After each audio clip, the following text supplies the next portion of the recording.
Hey guys, it's Joey Williamson with Keller Williams and Brandon Ferguson with Castle Rock Mortgage. Last week we talked about, from a seller side, we talked about multiple offers and how it benefits you. This week we're going to talk about how to win multiple offers from a buyer side.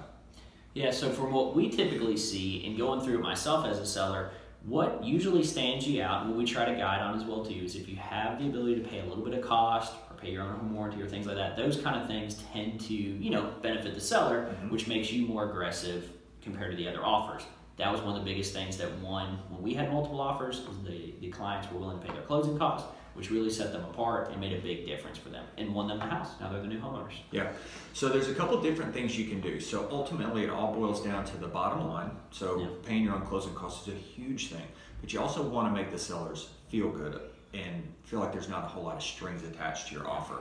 So make your offer as clean as possible. What I mean by that is, in the special stipulations, we're not asking for the HVAC unit to be serviced or anything like that.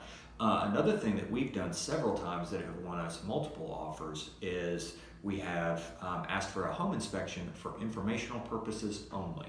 And it just makes you feel good as a seller, be like, hey, these guys are going to get a home inspection, but we don't have to worry about, they're not going to ask us to fix anything. Yeah.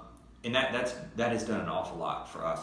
Now, from a protection side, from your buyer, you still have the rights and privileges provided to you in the contract. So if you get a home inspection and there's something that's catastrophic with the house, if the foundation is cracked or if there's something really crazy, you can still walk away and you're not in breach of contract. So you're still protected there, so you're not stuck with this house you are not stuck. You still have the rights and privileges, and we'll put that in there. Seller to have, or buyer to have a home inspection for informational purposes only, still willing to exercise their rights provided to them in lines blank to blank.